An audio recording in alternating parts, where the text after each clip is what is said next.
अगर आप साथ खड़े थे, मुझे डर लग रहा है कि मेरा रेप हो जाएगा, मुझे मार दिया जाएगा, मेरा कत्ल कर दिया जाएगा। तालिब, क्या आपको यह लग रहा है इस जम्मू प्रांत में इतने साल रहने के बाद, एक एक्टिविस्ट बनने के बाद, जम्मू यूनिवर्सिटी से पढ़ने के बाद, क्या आपको अब यह लगने लगा है कि इस जम्मू में ऐसा कुछ हो सकता है? देखिए, ये बहुत अनफॉर्चुनेट है। ये बेसिकली हालात ऐसे क्यों बने कि एक वकील साहिबा को ये स्टेटमेंट देनी पड़ी कि मेरा रेप हो सकता है, और हालात सारे आपके सामने हैं। वकील तबका जो है समाज का सबसे पढ़ा लिखा तबका और समझदार तबका समझा जाता है। आप इस बच्ची के रेप एंड मर्डर को साइड पे रखिए। वैसे भी लॉयर्स का, एडवोकेट्स का एथिक्स होते हैं, असूल होते हैं। असूल ना भी हो, आप वकील ना भी हो, तब भी एक लेडी की हमें इज्जत करनी चाहिए। तो कोर्ट रूम के अंदर आसिफ इस बच्ची का केस लड़ने की इब्ज में दीपिका सिंह रजावत को बार प्रेसिडेंट की तरफ से धमकियां और गंदे गंदे जो कमेंट्स थे, और बार बार उनको घूरना, कभी उनका पानी बंद कर लेना, कभी उनको कहना कि तू गंद डाल रही है, ये चीजें जो हैं ये तो ना इंसानियत को शोभा देती हैं, ना हिंदुस्तान के जो रीति रिवाज हैं उनको हजम होती हैं, ना ही रियासत को हजम होती है। समझ रहा हूं, लेकिन मेरा सीधा और साफ सवाल है, क्या आपको लगता है जम्मू प्रांत में, जहां आप इतने सालों से रह रहे हैं, अचानक डीएनए में ऐसी तब्दीली क्या आ गई जम्मू प्रांत के कि जिस शहर में यह कहा जाता है कि बेटियां रात को 12 बजे भी आराम से घरों से बाहर निकल सकती हैं, घूम सकती हैं, फिर सकती हैं, आज क्यों लग रहा है आपकी साथी दीपिका सिंह रजावत को कि उनका रेप हो सकता है, उनका मर्डर हो सकता है? देखिए, हमारा समाज जो है, हालांकि लड़की और लड़का बराबर होना चाहिए, लेकिन हमारे समाज में बेचारी लड़कियों को फिर भी दूसरा दर्जा दिया जाता है। वो एक लड़की है, मैं एक लड़का हूं। वो एक्टिविस्ट नहीं है, वो वकील है। उनके पास ताकत है उनकी कानून की, उनके वकालत की। मेरे पास ताकत है मेरे एक्टिविज्म की, मेरे लोगों की, मेरी जुबान की। मुझ पे परसों उधमपुर में अटैक हुआ सिर्फ इसलिए कि जब मैंने सच्ची बात बोलना शुरू की तो हजम नहीं हुई बात। ये वही उधमपुर है, ये वही जम्मू है जहां से मैं बिलोंग करता हूं। मेरा सवाल बिल्कुल सीधा है, मैं आपसे पूछ रहा हूं, क्या जम्मू के डीएनए में ऐसा बदलाव पिछले इतने दिनों में आ गया कि एक महिला वकील जो इतने सालों से यहीं प्रैक्टिस कर रही हैं, जो यहीं अपना एक्टिविज्म कर रही हैं, इसके अलावा बहुत सारे और भी मुद्दे उन्होंने हाईलाइट करे, लेकिन जब आज तक उनको यह महसूस नहीं हुआ जम्मू अनसेफ, आज अचानक क्या हो गया? बिल्कुल सही कह रहे हैं आप। देखिए, क्या मैं इसको ये मानूं कि सस्ती पब्लिसिटी के लिए तमाशा हो रहा है? नहीं, ऐसा बिल्कुल भी नहीं है। सस्ती पब्लिसिटी का कोई मसला नहीं है। आप रिकॉर्ड्स पे बात करें, आप सब कुछ देख लीजिए कि क्या क्या हुआ है। यानी आपका ये मानना है, यानी आप ये मानते हैं कि जम्मू के डीएनए में कोई बदलाव आया है और ऐसा हो सकता है? बिल्कुल, बहुत बड़ा बदलाव आया है, और ये जम्मू की आवाम का बदलाव नहीं है। ये वो चंद लोग हैं जो सियासी मकासद सामने रखते हैं और उनकी कुछ वेस्टेड इंटरेस्ट सामने हैं, जो एक पर्टिकुलर कम्युनिटी को ब्रांड करते हैं। पर्टिकुलर कम्युनिटी को कभी लैंड ग्रैबर्स कहते हैं, कभी फॉरेस्ट इंक्रोचर्स कहते हैं, और कभी उनको क्या काम कहते हैं कि अलग अलग तरह के जराइम पेशा साबित करके उनको ब्रांडिंग करते हैं, और बाद में उस पर अपनी सियासी रोटी सेकना चाहते हैं। उसमें एक लोग, एक पार्टी पर यहां एक कदम और आगे जाके आपसे जानना चाहूंगा। आपने बार बार बात की कि इसमें आरएसएस के लोग शामिल हैं, आप बार बार आरएसएस पर निशाना साधते हैं, बीजेपी पर निशाना साधते हैं। आपसे जानना चाहूंगा, बार प्रेसिडेंट के बारे में नेशनल मीडिया में भी है, और आप और मैं भी जम्मू के वासी होने के नाते जानते हैं कि उनके सीधे रिश्ते जो है कांग्रेस के साथ हैं। इसी तरीके से हिंदू एकता मंच, जिसके बारे में आप बात करते हैं, वहां नेशनल कॉन्फ्रेंस के, कांग्रेस के और तमाम पार्टियों के लोग मौजूद हैं। आप कहना क्या चाहते हैं तालिब कि क्या नेशनल कॉन्फ्रेंस पर भी आरएसएस का कंट्रोल है? क्या कांग्रेस पर भी आरएसएस का कंट्रोल है? या कहीं ये तो नहीं कि एजेंडा उन पार्टियों का है और चला आप रहे हैं? देखिए, आपने बड़ा सही सवाल किया। मैं आपके ये नेशनल न्यूज चैनल पे बैठा हूँ। मेरी कल भी कुछ एक चैनल्स पे बात हुई, मैंने वहां पे भी यही बात कही। आप मुझे ये बात कह रहे हैं, अब मैं ये जब से मैंने आवाज उठाई है, जब से हिंदू एकता मंच बना है, मैंने हर प्लेटफॉर्म पे ये कहा है कि हिंदू एकता मंच के नाम पर सिर्फ बीजेपी को ना कोसा जाए।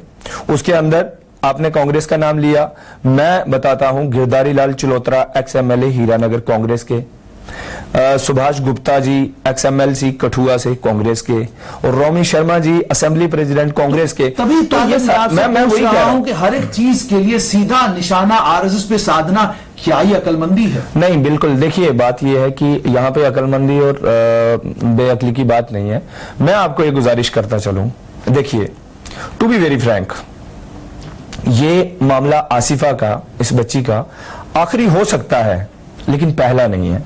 आखिरी इसलिए हो सकता है कि आप लोग इस पे कड़ा नोटिस लें, आप लोग इसका सही तरह से डीएनए करें, लेकिन पहला इसलिए नहीं है। 2015 के अंदर चंद्र प्रकाश गंगा साहब के इशारे पे गुजरों को कहा गया सरोर में कि तुम ये जगह छोड़ दो, ये फ्रंट पे जगह है, इसके बदले में मैं तुम्हें पीछे देता हूं। I have records.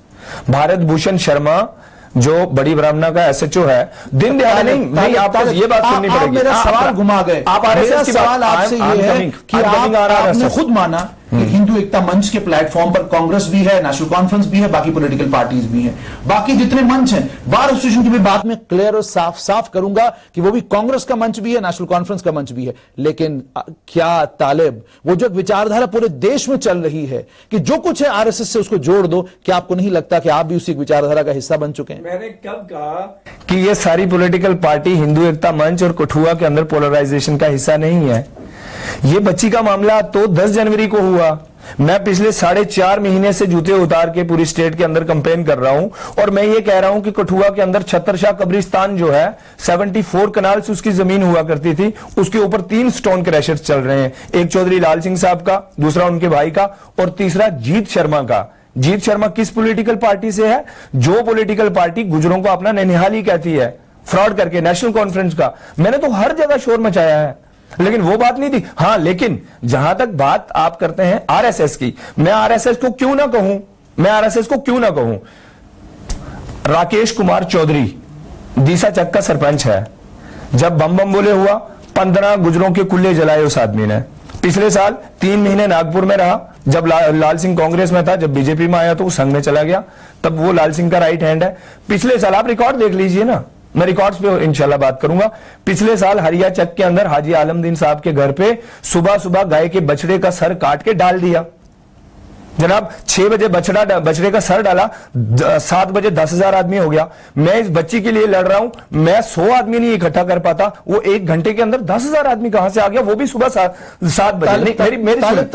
आपकी बात में सुनूंगा, लेकिन यहां थोड़ा समय वापस आना चाहूंगा, क्योंकि हम थोड़ा, मुझे लगता है, अपना डायमीटर बढ़ा रहे हैं अपनी बातचीत का। आपसे तालिब एक सीधा सवाल पूछूंगा। आप आइए आसिफा के मर्डर और रेप पर आते हैं। पहली चीज तो मैं ये कहूं, चैनल के माध्यम से कहूंगा कि मेरा खुद का जाती तौर पे ये मानना है कि हम आसिफा को मर्डर न कहें, रेप न कहें, हम उसको शहीद आसिफा कहें। शहीद आसिफा के नाम से ही उसको याद करें। पहली तो ये।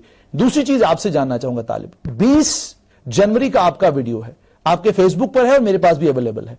आप उस वीडियो में कहते हुए सुनाई दे रहे हैं कि इस मामले में पुलिस पर हमें विश्वास नहीं, और उसके बाद दूसरे अल्फाज आप इस्तेमाल करते हैं, हमें डायरेक्टर जनरल पुलिस पर भी विश्वास नहीं, अगर वो खुद भी प्रूव करेंगे हमें यकीन नहीं। उसके बाद आप कहते हैं या तो सिटिंग जज से इंक्वायरी करवाइए या सीबीआई से आप इंक्वायरी करवाइए। साथ में आप कहते हैं कि इस पूरे प्रकरण में 5 से 6 लोगों के शामिल होने का शक व शुबा है। तालिब, आपसे जानना चाहूंगा, क्राइम ब्रांच ने भी तब इंक्वायरी शुरू नहीं करी थी, तब तो पुलिस के पास इंक्वायरी थी, और पुलिस के जो एसएसपी कठुआ हैं, मुझे उनका नाम अगर ठीक से याद है, सुलेमान चौधरी नाम है उनका, आपने उनकी इस्तीफे की मांग नहीं करी, आपने उनको वहां से तबादले की बात नहीं करी, आपने उनको वहां से हटाने की बात नहीं करी। 7 दिन तक वो नहीं ढूंढ पाए, 7 दिन तक क्राइम ब्रांच का ये मामला ही नहीं था। आप सीबीआई की इंक्वायरी 20 तारीख को मांगते हैं, आप 5 आदमियों को 20 तारीख को ही कहते हैं कि इसमें 4-5 लोग शामिल हैं। अगर आपको सब कुछ मालूम था, अगर आपको डीजीपी के ऊपर विश्वास नहीं था, तो आपको क्राइम ब्रांच के ऊपर अब इतना यकीन कैसे हो गया कि उन्होंने खूबसूरत सी चार्जशीट तैयार की, जिस चार्जशीट के आपके मन मुताबिक कहानियां लिखी हुई थी, तो आपको इसलिए क्राइम ब्रांच के ऊपर यकीन आया, इसलिए आप सीबीआई से भी हट गए, आज अब सिटिंग जज की इंक्वायरी भी नहीं मांग रहे, क्या वजह? देखिए जुनैद भाई, बात ऐसे है, बिल्कुल सही कह रहे हैं। I am the first person, मैं बार बार कह रहा हूं और कहा मैंने, मैं पहला आदमी हूं जिसने सीबीआई की इंक्वायरी की डिमांड की। लेकिन कब? आपने ही कहा 20 जनवरी को। साहब 20 जनवरी को डिमांड की, और साथ में आपने 4-5 लोगों के नाम किए। आप वीडियो फिर से अच्छे से देख लीजिए, मैंने 4-5 लोगों का नाम नहीं लिया, मैंने दीपक खजूरिया का नाम लिया on the basis of strong evidences कि जिस दिन से ये बच्ची गायब हुई, मैं जनाब एक लॉ ग्रेजुएट भी हूं, और दूसरे नंबर एक एक्टिविस्ट भी हूं। मैं जमीनी आदमी हूं, मैं जमीन पे काम करता हूं। जब जमीन पे टिकता हूं तो मुझे चीजें मिलती हैं। मैंने सरोर के अंदर काम किया, मैंने वीडियो बनाई, वीडियो कलेक्ट की वहां के हिंदू लड़कों से जो उन्होंने वीडियो बनाई हुई थी याकूब के कत्ल की और बाकी सारी, वो वीडियो की एक सीडी बना के गवर्नर साहब को दी। नहीं, सीधा जवाब है, बिल्कुल सीधा जवाब है। मैंने ग्राउंड वर्क किया वहां पे, उस वजह से on the basis of my research Deepak Khajuria समझ में आया। देखिए, मुझे यह नहीं था पता कि दीपक खजूरिया इतना इन्वॉल्व हो सकता है, लेकिन मुझे यह कंफर्म था कि दीपक खजूरिया किसी न किसी को बचा रहा है। अगर आपको अच्छे से याद हो, मैंने वीडियो में एसडीएम साहब को और एडिशनल एसपी साहब को यह कहा कि जनाब ये दीपक का नाम ऐड करिए इसमें और दीपक से पूछताछ कीजिए। यह केस जो है बहुत पेचीदा नहीं है, आप दीपक पे नकेल कसेंगे पूरी गुत्थी सुलझ जाएगी। ये तो मेरा एक्टिविज्म बोलता है। अगर ये बाद में सच साबित हो गया तो इसमें क्या गुनाह है? मतलब अगर मेरी कोई बात सच साबित होगी। दूसरी बात ये रही कि मैं सीबीआई से क्यों मुकर गया। मैंने सीबीआई के लिए कहा, ये कब कहा? 10 जनवरी को। बच्ची को कितने दिन हो गए थे वफात पाए? 4 दिन। ये चौथा था बच्ची का। उसके बाद हिंदू एकता मंच कब बनता है? 1 महीने बाद, जब मैं हंगर स्ट्राइक पे जाता हूं मुश्किल से। यही तालिब आपको रोककर आपसे जानना चाहूंगा, आप खुद कह रहे हैं कि हिंदू एकता मंच 1 महीने बाद बनता है, लेकिन अगर साजिश थी, साजिश पूरी तैयार हो चुकी थी, एकता मंच को तो पहले बन जाना चाहिए था। एकता मंच को तो 17 तारीख को ही बन जाना चाहिए था। और 17 तारीख की वीडियोस हमारे पास मौजूद है जिसमें वहां के लोग, आम निवासी रसाना गांव के वही हिंदू उस घर में आते हैं, रोते हैं और कहते हैं कि हमें बहुत अफसोस है, ये जो कुछ हुआ इन कातिलों को सख्त से सख्त सजा मिलनी चाहिए।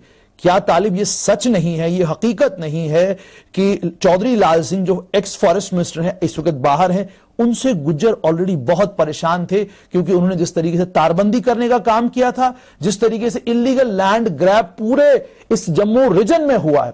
इलीगल लैंड ग्रैब एक हकीकत है, आप और मैं उस पर पर्दा नहीं डाल सकते। जो कल तक नोमैड था वो आज परमानेंट है, परमानेंट हैबिटेशन उसने बनाई है। जो परमानेंट हैबिटेशन उसकी है वो फॉरेस्ट की जमीन है, उस पर वो काबिज है।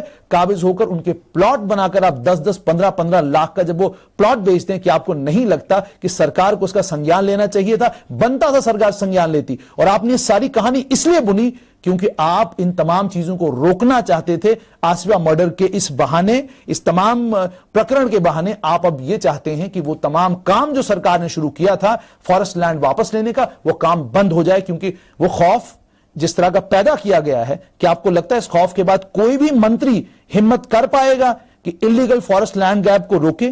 कोई भी मंत्री ये हिम्मत कर पाएगा कि जिस तरीके से नोमैड एक फॉरेस्ट की जगह को परमानेंट हैबिटेशन में कन्वर्ट करते हैं, उसको रोक पाएगा? जानना चाहूंगा आपसे। सही बात है, बहुत बहुत जबरदस्त बात कही है आपने। मैं सबसे पहले आपके लास्ट वाले सवाल पे आना चाहूंगा कि ट्राइब्स का परमानेंट होना और खाना बदोश का ये सब करना। पिछले दिनों अंकुर जी ने एक प्रेस कॉन्फ्रेंस करके कहा कि ट्राइब्स जो है डेमोग्राफी चेंज करना चाहते हैं। आपने देखा बच्ची का रेप एंड मर्डर हुआ, उसके बाद आप भी गए होंगे, नेशनल मीडिया भी गया, बच्ची के घर को ढूंढते हुए, डेरे को ढूंढते हुए। उसके वालिदैन ने आज से 7 साल पहले मिल्कियत जमीन खरीद के एक मकान बनाया, आज वो वहां पे है? कोई नहीं है। जनाब, ट्राइब्स के कल्चर में एक जगह रुकने का कैरेक्टर है ही नहीं। ट्राइब एक जगह रुक ही नहीं सकता, उनका जमीन के साथ कोई ताल्लुक नहीं, कोई वाबस्तगी नहीं। दूसरी बात, अगर सच में जिन लोगों के पास जमीन है, अंकुर की प्रेस कॉन्फ्रेंस के बाद हमने प्रेस कॉन्फ्रेंस की, मैंने गवर्नमेंट से ये अपील की कि आपके पास पूरा डाटा है, किसके पास कितनी जमीन, किसके पास कितनी जमीन, आप पब्लिश कर दीजिए। एक गजट की सूरत में पब्लिश कर दीजिए, दूध का दूध और पानी का पानी हो जाएगा। जब पिछले 3-4 साल से आप जेडीए की मशीन उठा के सिर्फ वहां जाते हैं जहां गुजर बस्ती हो, मुस्लिम बस्ती हो, तो आपने तो ब्रांड किया है ना एक पर्टिकुलर कम्युनिटी को कि यही लैंड ग्रैबर है, यही लैंड इंक्रोचर्स है, यही फला है। मैं आपको दावे के साथ कहता हूं, चलिए आप मेरे साथ ले आइए कोई फौज बहुत बड़ी, मैं आपको दिखाता हूं किन किन लोगों के पास जमीन है। क्या बाकी लोगों के पास जमीन नहीं है? क्या बाकी लोग कैटल स्मगलिंग नहीं करते?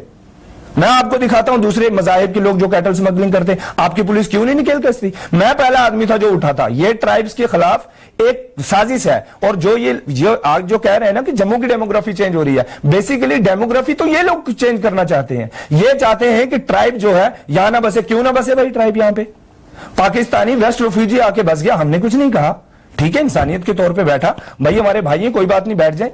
हम ये भी कह सकते थे 370 है पंजाब में लेके बसाओ, हमने कभी कुछ नहीं कहा। हमने हमेशा देखिए जुनेद साहब सिर्फ आपको करेक्ट करूंगा, फिर आप अपनी बात कहिए।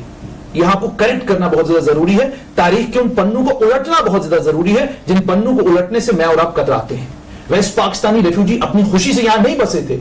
उस वक्त के वजीर आजम शेख मोहम्मद अब्दुल्ला ने, जब वो लोग पलायन कर रहे थे यहां से पंजाब जाने वाले थे, उन्होंने उनको कहा आप रुकिए, आप यहीं रुकिए, आप कहीं नहीं जाएंगे जब तक इस मसले का हल नहीं होता, तब तक आप यहीं रहेंगे। तारीख के पन्नों को उलटकर हम ये देखें कि हमने तारीख के साथ कैसे जुल्म किए हैं, ये करना भी बहुत ज्यादा जरूरी है। ये कहना कि वो आकर बस गए, कोई अपना घर छोड़कर तालिब साहब किसी दूसरे के जमीन पर बसना पसंद नहीं करता। आप साफ सवाल मेरा ये है, मुझे ये बताइए, क्या आपको नहीं लगता आसिफा रेप एंड मर्डर में उस शहीद आसिफा के साथ जो जुल्म हुआ, मसला अब वो नहीं है। मसला अब असल में यह है कि जो फॉरेस्ट के एनक्रोचमेंट के मामले, जो फॉरेस्ट के एनक्रोचमेंट के खिलाफ सरकार ने एक कड़ा अभियान शुरू किया था, उस अभियान को रोका जाए। क्या मानेंगे आप?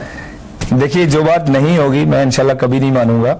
जहां तक ताल्लुक है, आपने, मैं लास्ट में ऐड ही करना चाहूंगा, शेख साहब ने कहा या किसने कहा, हमने कहा, मैं क्या कह रहा हूं, आप मुझे साबित कर दीजिए मेरी कम्युनिटी से एक भी बंदे ने पाकिस्तानी वेस्ट रेफ्यूजियों के खिलाफ बात की हो। मैं भी बात कर रहा हूं, क्या उसकी आड़ में वो जो एंटी एनक्रोचमेंट ड्राइव सरकार का शुरू हुआ था, उसको रोकने का काम नहीं है? आपसे जानना चाहूंगा कि आपके प्लेटफॉर्म पर, मेरे पास वीडियोस मौजूद हैं, जो लोग आपके प्लेटफॉर्म पर आते हैं, वो अपने आप को गुजर एक्टिविस्ट कहते हैं, उनके पास 20-20, 25-25 हजार के शॉल कहां से आते हैं? उनके पास वो साजो सामान कहां से आया? अगर वो ट्राइबल हैं, अगर वो नोमेड हैं, अगर वो सिर्फ बकरियां चराने वाले लोग हैं, इतना साजो सामान आया कहां से? कौन सी फैक्ट्रियां उनकी चल रही हैं? कौन से बिजनेसेस उनके चल रही हैं? क्या आप ये नहीं मानेंगे ये सब काम जमीनें बेचकर हुआ है, और ये जमीन या तो फॉरेस्ट की थी या स्टेट की थी?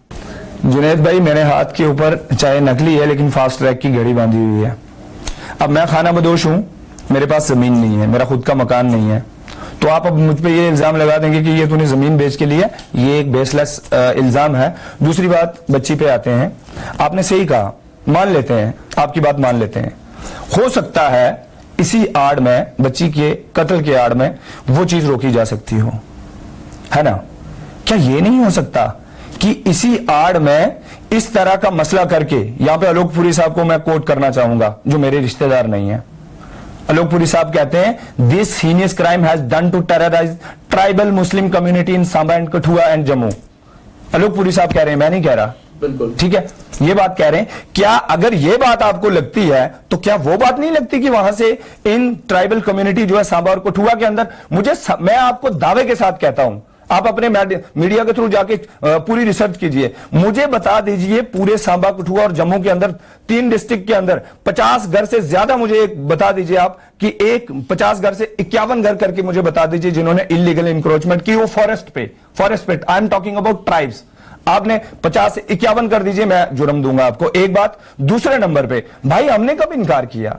हम कब कह रहे हैं अरे जिन्होंने लैंड इंक्रोच की भाई उनके ऊपर एक्शन करो, लेकिन एक्शन जो है सिलेक्टिव नहीं होना चाहिए। अगर एक्शन तालिब पे होगा तो एक्शन रामपाल पे भी होना चाहिए, एक्शन तालिब पे होगा तो एक्शन सुनील पे भी होना चाहिए। एक्शन आप मुझ पे ही करते रहेंगे और फिर कोसते भी मेरे को रहेंगे। दूसरी बात, मैं सबूत पेश कर रहा हूं, मैंने कहा सीबीआई के लिए उस वक्त ना ये हिंदू एकता मंच, ना ये सो कॉल्ड बार जिन्होंने अब डंडे उठाए हैं वकील होते हुए, लोगों को जबरदस्ती मारते हैं, इन लोगों ने भी सपोर्ट नहीं किया। ये बीजेपी और पीडीपी सरकार ये सारे मिले, मुझे उठा के पुलिस स्टेशन में बंद कर दिया। मैं सीबीआई की डिमांड कर रहा था। उस वक्त कहां था जम्मू का ये जो आज सिविल सोसाइटी अपने आप को कहते हैं? 221 गवाह हैं मेरी जानकारी के मुताबिक जो क्राइम ब्रांच ने जमा किए हैं। आपसे जानना चाहूंगा, मान लीजिए कल कोर्ट कह देती है, सीजीएम की कोर्ट कल ये कहती है कि इसमें सीबीआई इंक्वायरी होनी चाहिए, जिस तरीके से पुलिस ने इंक्वायरी करी है हम सेटिस्फाइड नहीं है। सीजीएम फौरन वो कह देते हैं आप इसमें सीबीआई का प्रोब करिए, क्या करेंगे आप?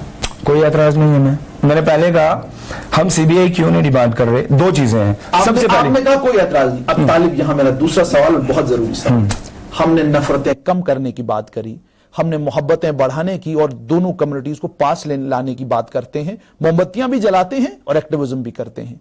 क्या आपको नहीं लगता एक पक्ष का सुन के, एक पक्ष की बात सुनकर और दूसरे पक्ष को ना सुनकर, क्या आपको नहीं लगता सांभा, कठुआ, हिरानगर, इस पूरे रीजन में हम फिरका परस्ती की ऐसी हवा को हम लोग उसको तेज कर रहे हैं? जो लोग ये कह रहे हैं कि सीबीआई की इंक्वायरी, क्या आपको नहीं लगता कि अगर सीबीआई की इंक्वायरी होगी दूध का दूध पानी का पानी हो जाएगा, और जो शकू को शुभात हिंदू एकता मंच के जहन में है, जो शकू को शुभात उस बेटी, उस मां के जहन में है, वो सब दूर हो जाएंगे? तो दिक्कत क्या है? ये हिंदू एकता मंच कौन है?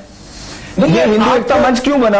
ये सेकुलर एकता मंच क्यों नहीं बन गया? ये मुस्लिम एकता मंच क्यों नहीं? जो जिस चीज की बुनियाद ही कम्युनलिज्म पे हो, आप उससे क्या एक्सपेक्ट करेंगे? आप मुझसे कहेंगे कि मैं सीबीआई की डिमांड नहीं कर रहा हूं, इसलिए मैं हवा दे रहा हूं पोलराइजेशन को, वो गलत है। जा रहे हैं। मेरा सीधा सवाल है आपसे कि मोहब्बत और अखुवत का पैमाना जब हम चुने, उस पैमाने में मुझे ये बताइए कि अगर वहां की उसकी बेटी कह रही है, उसके बच्चे कह रहे हैं, उसके छोटे छोटे बच्चे भी कह रहे हैं, और वो तमाम लोग अगर ये कह रहे हैं कि सीबीआई की इंक्वायरी हो, दूध का दूध पानी का पानी हो, मुझे और आपको घबराहट क्यों है सीबीआई की इंक्वायरी से? याकूब मेमन के लिए उसके मुझे और आपको घबराहट क्यों है सीबीआई इंक्वायरी से? जुनेद भाई, याकूब मेमन के केस में उसकी बेटी और मां ने भी कहा था कि उसको छोड़ दो, क्या छोड़ दिया गया? वो जुल्म जालिम था उसको। सीबीआई की बात कोई और है, सीबीआई की इंक्वायरी क्यों नहीं? जब एक इंक्वायरी से दो फिरकों के बीच में जो ये तनाव बन रहा है, ये तनाव खत्म हो सकता है। आपको कौन रोक रहा है ये कहने से कि आप भी सीबीआई इंक्वायरी की डिमांड करिए? देखिए, अब आप मेरी बात सुनेंगे, मुझे रोकेंगे नहीं, मैं 2 मिनट में खत्म करूंगा, मैं 2 मिनट में बात खत्म करूंगा। सबसे पहली बात है, हमें सीबीआई पे पूरा यकीन है, हम सीबीआई से क्विट नहीं कर रहे, लेकिन सीबीआई कब मांगी गई? जब मैंने मांगी, मुझे उठा के अंदर बंद कर दिया। जब 28वें दिन जब दीपक खजूरिया को अरेस्ट किया जाता है, कब? हम ऑनरेबल हाई कोर्ट में जाते हैं कि क्राइम की टीम आई है, जनाब आप क्राइम की टीम को सुपरवाइज कीजिए। क्राइम ऑनरेबल हाई कोर्ट जो है इनको ऑर्डर करता है कि हर हफ्ते स्टेटस रिपोर्ट जो है पेश करो। जनाब, मेरे लिए हिंदुस्तान का कानून, हिंदुस्तान की अदालतें सबसे ज्यादा मायने रखती हैं। मेरे लिए क्राइम, मेरे लिए सीबीआई। मेरा रात को भी एक डिबेट में पीडीपी के एक बहुत बड़े लीडर से कहा कि इट्स नॉट यू पीपल, अपने आप को क्रेडिट मत दो, तुम लोग नहीं हो, पीडीपी नहीं है, गवर्नमेंट नहीं है कि उन्होंने इन्वेस्टिगेशन करवा ली, ये ऑनरेबल हाई कोर्ट है। आप हाई कोर्ट से क्यों मुकर रहे हैं? वो लोग, एक चीज और जनाब, आप अगर सच में ही आप हमदर्द हैं उनके रेपिस्ट के, मैं रेपिस्ट कह रहा हूं, कल को साबित नहीं होते मैं माफी मांग लूंगा, आप अगर हमदर्द हैं तो साहब आपके पास कोर्ट पड़ा हुआ है ना, आप क्यों नहीं आए कोर्ट में? आप सड़कों पे उतर गए, आप तिरंगा झंडा लेके रैलियां निकालने लगे, आप डायरेक्टली कोर्ट में क्यों नहीं गए कि जनाब on these grounds, court ground मांगता है, ऑन दीज ग्राउंड्स ये गड़बड़ हो रहा है, इसलिए जनाब सीबीआई को जानी चाहिए। कोर्ट क्यों नहीं जाता? आखिर में आपसे जानना चाहूंगा, मान लीजिए कल सीबीआई की इंक्वायरी ऑर्डर होती है और ये जितने 5 के 5 लोग जिनको इस वक्त कॉन्विक्ट कहा जा रहा है, जिनको रेपिस्ट कह दिया, जिनको नेशनल मीडिया ने जो मन कहा वो कहा, अगर ये 5 में से 2 लोग भी, एक आदमी भी, ये 5 के 5 लोग मासूम ठहरे, तो तालिब आपसे पूछना चाहूंगा, क्या आपको नहीं लगता ये जब वापस अपनी जिंदगियों में आएंगे, जो नफरतें जिनको कम करने की बात आप भी कर रहे हैं, वो तमाम लोग भी कर रहे हैं, जो चैनलों से चिल्ला रहे हैं, मोमबत्तियां जला रहे हैं, क्या आपको नहीं लगता कि इन 5 लोगों के घर वापस आने के बाद वो मोहब्बत, वो दोस्ती, वो तमाम चीजें दोबारा 2 कम्युनिटीज के बीच में पैदा करना मुश्किल नहीं, नामुमकिन हो जाएगा? क्योंकि आप जानते हैं, गुनहगार एक फंस जाए बेगुनाह, अगर बेगुनाह के साथ अगर ये सब कुछ होता है तो जाहिर सी बात आप जानते हैं कि उसके नताइज क्या निकलते हैं। आपसे जानना चाहूंगा। जुनैद साहब, जो ये रसाना गांव है, मैंने यहाँ पे बचपन गुजारा है, मैं 2री, 3री और 4थी जमात मैंने वहीं पे पढ़ी है। रामपाल नाम का एक मेरा दोस्त था, ब्राह्मण लड़का, मेरे पाँव में जूते नहीं होते, आज तो मैं प्रोटेस्ट पे जूतों पे नहीं हूँ, उस वक्त सच में मेरे पाँव में जूते नहीं होते थे। मैं 2nd क्लास में पढ़ता था, स्कूल में जाता था, बनियाड नाम का नेशनल हाईवे पे स्कूल है, और उस स्कूल में काके और पूजा मेरी क्लासमेट थे। वो पालू, उसकी मां ने मुझे घर पे बुला के गुड़ उसके मुंह में डाल के मेरे मुंह में भी डाल के हमारी दोस्ती लगाई और मुझे जूते गिफ्ट किए। मुझे वो दिन याद है, आज भी वो मेरे माँ बाप की तरह है, मेरी माँ गुजर गई, वो मेरी माँ की जगह है। ये कम्युनिटी नहीं है कोई जिनके अंदर नफरत पैदा हो गई है या हो जाएगी, लोग समझते हैं इस चीज को। मेरा भी ये मानना है कि बेगुनाह कोई भी नहीं फंसना चाहिए। दूसरी बात, आप कह रहे हैं कि कल को ऑनरेबल कोर्ट ही उनको बेगुनाह साबित कर दे या सीबीआई को दे दे। हम कल ऑनरेबल सुप्रीम कोर्ट में थे, सुप्रीम कोर्ट ने क्लियर कट कर दिया कि कोई सीबीआई नहीं। भीम सिंह साहब जो यहां पे पैंथर्स पार्टी को पोलराइजेशन करने पे लगाए हुए हैं, और वहां पे जाके एज एन एडवोकेट पेश हुए और उन्होंने कहा कि जनाब इसमें सीबीआई होनी चाहिए। ऑनरेबल सुप्रीम कोर्ट ने कहा कि नहीं होगी सीबीआई। अब आप बताइए आप क्या करना चाहते हैं? नहीं ठीक है, नहीं वो ठीक है, वो ठीक है, मैं कह रहा हूं कोर्ट उनको बेगुनाह साबित कर दे। देखिए मेरे पे एलिगेशन लग रहा है, मेरे पे एलिगेशन आज लगा रहे हैं, यही पोलराइजेशन करने वाले तालिब पाकिस्तानी है। कल को मैं साबित होता हूं, मुझे फांसी पे टांग दीजिए। मेरे लिए कहा जा रहा है मैंने कठुआ में जाके पाकिस्तान के नारे लगाए, मैं कह रहा हूं सबूत लाइए भाई, मुझ पे एफआईआर दर्ज करवाइए। आप पोलराइजेशन फालतू में क्यों कर रहे हैं? जब कल को मैं कन्विक्ट साबित होता हूं, गुनहगार साबित होता हूं, तो मैं किसका क्या लगता हूं? देश से और कानून से बढ़ के नहीं। सवाल पूछा कि तालिब अगर इनमें से पांचों में से, क्योंकि जब कोई आदमी ये कहे कि मेरा बिल्कुल नाम नफरत करा नहीं लो, फैलेगी। अगर ये लोग बेगुनाह साबित हुए तो जनाब मैं आपके इसी चैनल में, खुदा ने जिंदगी रखी, मैं आके माफी मांग लूंगा, उनके घर जाके माफी मांगूंगा, लेकिन हमें कोर्ट पे भरोसा रखना चाहिए। मैं आखिर में एक गुजारिश करूंगा, जितने लोग भी रेपिस्ट की सपोर्ट कर रहे हैं, मैं उनसे एक गुजारिश करूंगा, अगर आप हम मेहरबानी करके हम इसको नेशनल मीडिया ना बनाएं, हम इसको मेहरबानी करके नॉर्थ कोरिया के चैनल ना बनाएं। नॉर्थ कोरिया के चैनलों से ना मुझे हमदर्दी है, तो ना मुझे उन चैनलों पे जाना है। मेरी आपसे गुजारिश है, अब रेपिस्ट का इस्तेमाल ना करें। जब तक कोई कन्विक्ट नहीं होता, जिस मजहब को आप मानते हैं वो भी आपको इजाजत नहीं देता कि आप किसी को जालिम जाबिर तब तक कहें जब तक उसका जुल्म साबित नहीं होता। तो मेरी आपसे गुजारिश रहेगी कि जब आप अल्फाज का इस्तेमाल करते हैं, इन अल्फाज का तब तक इस्तेमाल ना करें जब तक कोर्ट क्राइम ब्रांच की उस कहानी पर मोहर नहीं लगाती। ठीक, मान लिया आपकी बात को। ये लैंग्वेज जो है, ये हिंदू एकता मंच के प्रेसिडेंट बीजेपी के जो विजय कुमार शर्मा जी साहब थे, उनकी लैंग्वेज है। मैं वही लैंग्वेज दोहरा रहा था। मैं जानबूझ के कि आप मुझे ये चीज करें और मैं उसका जवाब दूं।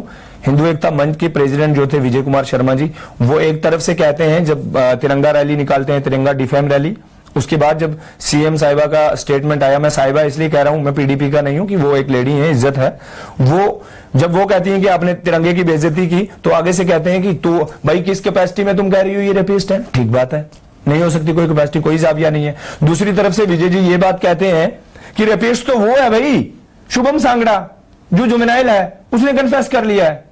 भाई साहब आप बताओ, आपके पास कौन सा जाविया है? एक तरफ से आप एक कल्प्रिट को कह रहे हो ये बेगुनाह है, दूसरे को आप कह रहे हो गुनाहगार है। आपके पास कौन? इट मींस कि आप साजिश के अंदर शामिल है। आपको पता है कि इस लड़के को, जो मैंने हर बार कही, जिसकी वजह से मुझे पुलिस स्टेशन में रखा गया, मैंने कहा ये जुवेनाइल नहीं है, इसको जानबूझ के बनाया गया। और बनाया किसके कहने पे गया? एमएलए हीरानगर के कहने पे। एमएलए हीरानगर भी अकेला नहीं हो सकता ना, उसके पीछे भी एक टीम है। ये तमाम बातें आप ऑलरेडी नेशनल मीडिया में कर चुके हैं, सब सुन भी चुके हैं। मेरी सिर्फ आपसे आखिर में बस यही मैंने आपसे सिर्फ जानना है कि अगर सीजीएम की कोर्ट ये कहती है कि सीबीआई की इंक्वायरी हो, या क्या आपको ये नहीं लगता कि वहां के उस मजहबी रवादारी को जिंदा रखने के लिए, और उन लोगों का जो, जैसे आपने खुद कहा कि किस तरीके से रसाना गांव के हिंदुओं के साथ आपका एक रिश्ता है, उस एक रिश्ते को ध्यान में रखकर आपको ऐसा नहीं लगता कि सीबीआई की मांग कोई खतरनाक मांग नहीं है, उससे क्या कहते हैं कोई मिसाइल नहीं गिर जाने वाले? ये सीबीआई, जनाब सीबीआई का एक चीज मैं और बता दूं, मैं सीबीआई से क्यों इनकार कर रहा हूं। सबसे पहली बात यह है कि हम ऑनरेबल हाई कोर्ट में गए हैं, वो कोर्ट ऑफ कंटेम्प्ट हो जाएगा। वो जो इंक्वायरी हुई है वो ऑनरेबल हाई कोर्ट की सुपरविजन में हुई है। ये चीज गलत प्रचार किया जा रहा है। हर एक स्टेटस रिपोर्ट के ऊपर बाज़ाब्ता बहस हुई है। और अगर ये हमदर्द लास्ट बात अगर मैं लास्ट में ये कहना चाहता हूं, ये सच में हमदर्द है भाई साहब, ये कोर्ट में क्यों नहीं गए? और दूसरी बात, जहां आप कह रहे हैं कि सीजीएम साहब कह देंगे सीबीआई के लिए, कह दें तो अच्छी बात है, लेकिन कानूनी अख्तियार नहीं है सीजीएम साहब के पास, क्योंकि ऑनरेबल सुप्रीम कोर्ट कल इनकार कर चुका है। अब सीबीआई की कोई गुंजाइश नहीं बची। तालिब, बहुत बहुत शुक्रिया, आप आए, आपने तमाम सवालों का जवाब दिया। तो ये थे तालिब हुसैन, आपने इनको साफ सुना, हमने इनसे बहुत साफ और सीधे सीधे सवाल पूछे रसाना के मामले में, और सवाल पूछे शहीद आसिफा के बारे में। यहां मैं साफ करना चाहता हूं कि जो लोग भी आसिफा के नाम पर राजनीति कर रहे हैं, कैंडल लाइट मार्चेस कर रहे हैं, बाकी तमाम काम कर रहे हैं, मेहरबानी करके खुदा रा क्राइम ब्रांच के प्रोब के बाद और जो मामला कठुआ सांबा में बना हुआ है, कोशिश करिए कि मोहब्बतें उस इलाके में वापस आएं। वो हवाएं जो वहां चलने लगी हैं वो हमारी रियासत के लिए ठीक नहीं है। वो हवाएं हमारी इस रियासत के लिए, इन हालात में, जिन हालात में हम घाटी में आतंकवाद से लड़ रहे हैं, यहां अगर हमको कोई और एक परेशानी बनी तो रियासत के लिए ठीक नहीं होगा। दीजिए सैयद जुनैद हाशमी को इस खास मुलाकात से इजाजत, फिर हाजिर होंगे कल किसी और शख्सियत के साथ।